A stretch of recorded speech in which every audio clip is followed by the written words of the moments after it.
dipersembahkan oleh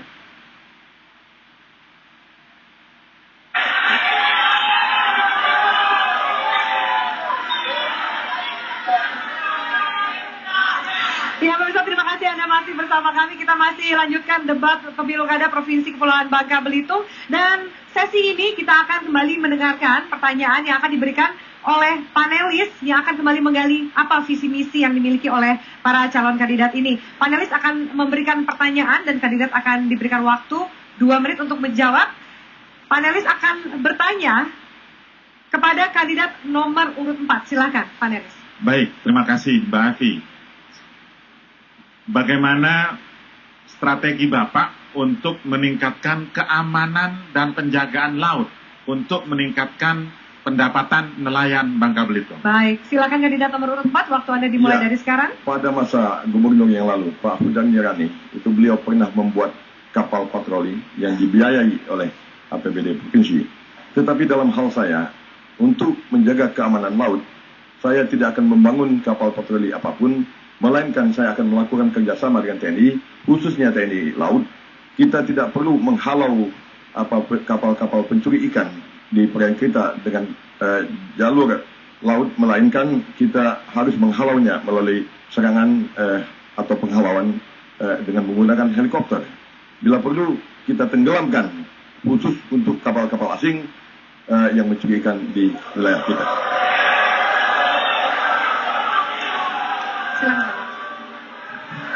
Bagaimana reaksi atau kira-kira harapan para nelayan yang saya sebut sebagai secara ofensif memperkuat kapasitas nelayan sehingga mereka melaut lebih jauh dan secara tidak langsung itu adalah menjaga keamanan laut kita? Ya, itu tentu merupakan hal yang tepat. Saya rasa bahwa kita saling menjaga sesama kita. Yang saya katakan untuk dijaga itu terutama sekali adalah pencuri-pencuri ikan yang datang dari luar wilayah teritori Republik Indonesia ini. Dari Myanmar, dari Thailand, dari seterusnya. Karena sampai sejauh ini tetap masalah ketidakamanan laut itu masih menjadi masalah yang utama. Sehingga tindakan tegas terhadap itu kita bekerja sama dengan TNI. Kita tenggelamkan beberapa kapal-kapal asing itu. Saya yakin bahwa hanya itu akan membuat mereka jerah. Baik, masih ada waktu, mungkin waktu ingin menambahkan? Kemudian yang terpenting, tindakan tegas secara hukum terhadap kapal-kapal yang ditangkap oleh aparat penegak hukum kita. Jadi ada keputusan yang tegas terhadap mereka. Selama ini kan mungkin agak ragu-ragu. Terima kasih banyak, waktu menjawab Anda sudah habis. Kemudian panelis akan bertanya kepada kandidat nomor urut 1. Silakan, Pak. Baik, kandidat nomor urut 1. Bagaimana untuk memperbaiki kesiapan fasilitas prasarana dan sarana pariwisata di Provinsi Bangka Belitung? Keluhan dari masyarakat banyak yang tidak siap menerima limpahan wisatawan yang sedemikian banyak. Baik, silakan kandidat nomor urut 1 menjawab, waktu Anda dimulai dari sekarang. Baik, nomor 1 yang harus diperbaiki adalah aksesibilitas. Jadi pencapaian ke tempat-tempat pariwisata, baik di Belitung maupun di Bangka, itu frekuensinya harus ditambah. Ya, perhubungan. Kemudian yang kedua adalah akomodasi. Akomodasi ini kita harus mengundang para investor. Kita harus memberikan kemudahan-kemudahan. Kami di Belitung misalnya telah membuat satu koridor pariwisata dengan pantai 15 km panjangnya. Satu koridor yang kita utamakan untuk investasi di bidang kepariwisataan. Kemudian kita juga harus mengembangkan event-event kepariwisataan sehingga fasilitas pariwisata atau objek-objek pariwisata itu akan semakin dikenal. Kemudian juga kita harus memperkaya objek-objek itu sehingga orang makin lama tinggal. Jadi time stay-nya itu lebih panjang. Itu yang harus kita lakukan. Kemudian masyarakatnya yang penting. Kunci yang paling penting adalah masyarakat harus kita persiapkan menjadi masyarakat pariwisata. Itu rohnya ada. Rohnya harus kita tiupkan itu. Ya, kalau roh ini tidak kita tiupkan, tidak akan terjadi pariwisata itu. Bagaimana tanggapan Bapak terhadap Badan Promosi Pariwisata yang kadang memperpanjang birokrasi? Ya, inilah dilemanya. Badan Promosi Pariwisata kadang-kadang memperpanjang, itu kadang-kadang betul, tapi kadang-kadang juga tidak. Yang kita lihat misalnya, promosi itu lebih unggul apabila dilakukan oleh para operator wisata. Tour travel itu yang paling gencar lewat dunia maya maupun lewat brosur-brosur yang lain. Jadi itu harus bekerja sama kita dengan para operator pariwisata ini. Jadi tidak hanya dengan Badan Promosi Pariwisata, tidak cukup hanya itu. Demikian tambahkan Pak. Saya tambahkan bahwa harus ada Mohon event maaf Pak, berskala waktu nasional. Anda sudah habis. Terima kasih. Baik, kini giliran panelis akan bertanya kepada kandidat nomor urut 2. Silakan panelis. Baik, terima kasih Mbak Afi. Pertanyaan saya sederhana Pak, bagaimana caranya melakukan strategi reklamasi bekas-bekas tambang agar bermanfaat bagi masyarakat? Baik, silakan kandidat nomor urut 2 dimulai dari sekarang. Jadi reklamasi itu tugas daripada penambang kewajibannya. Dan biasanya ada kewajiban-kewajiban yang harus dititipin, namanya jaminan reklamasi. Jadi yang paling kita harus pahami bahwa bukan reklamasi itu kembali kepada asal, tetapi adalah pemanfaatannya sesuai dengan peruntukannya. Bisa dia jadi kolam-kolam ikan, bisa jadi apa. Jadi ada bukan harus dikembalikan seperti semula, bukan seperti itu. Jadi strategi itu sebenarnya dimulai pada saat mulai perizinan. Perizinan itu harus jangan sembarangan. Jangan tempat-tempat yang tidak ada timahnya keluar juga izinnya. Tempat-tempat yang ini tidak keluar izin, tidak sembarangan itu. Saya pikir persoalan-persoalan ini adalah persoalan izinnya.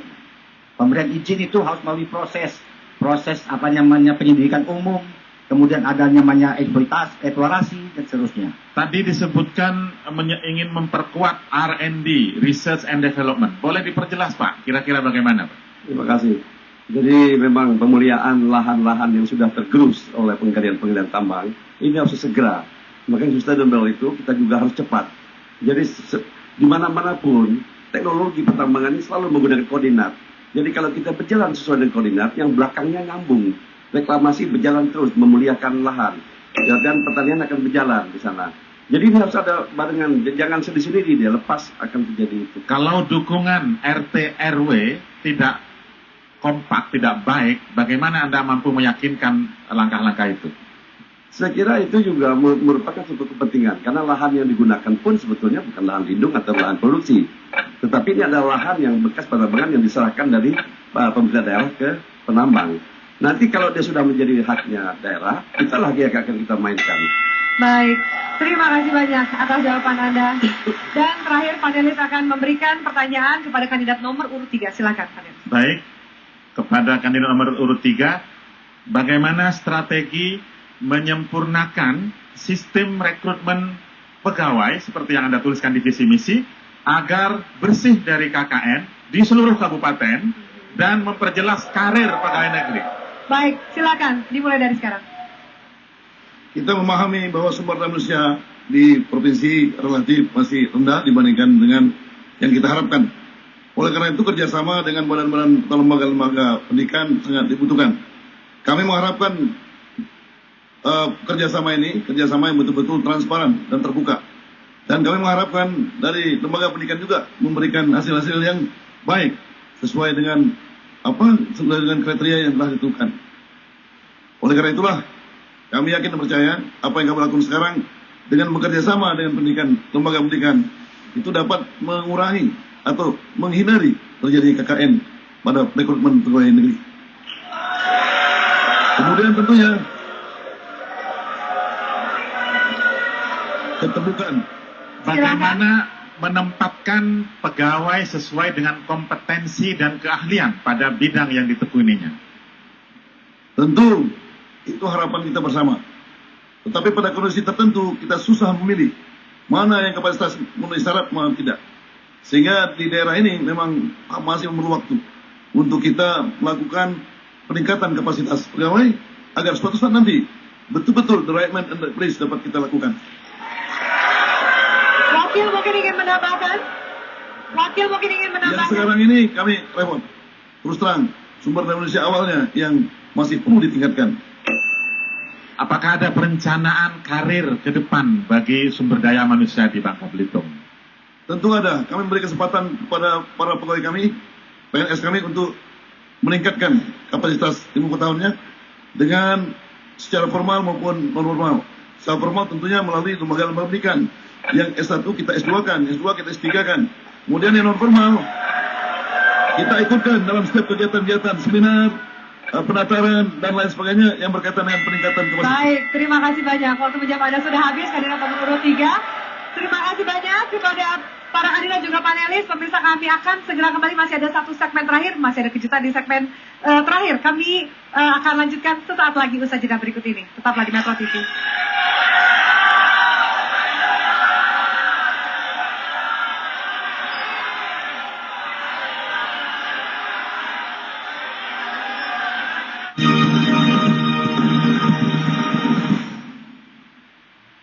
Dipersembahkan oleh Bangka Belitung diambang era baru, zaman baru, kepemimpinan baru, lewat mandat yang diamanatkan rakyat, lewat pilkada yang bersih dan terhormat, seiring tuntunan akal sehat dan hati nurani, bersama zaman terdepan membangun negeri. Sejalan keniscayaan waktu yang terus berputar, mengantar yang berpikir besar dan bertindak benar. Kini tiba saatnya, satukan hati, satukan tekad, satukan tujuan kita memilih gubernur baru menuju zaman baru. Coblos nomor 1, terdepan membangun negeri. Unit Link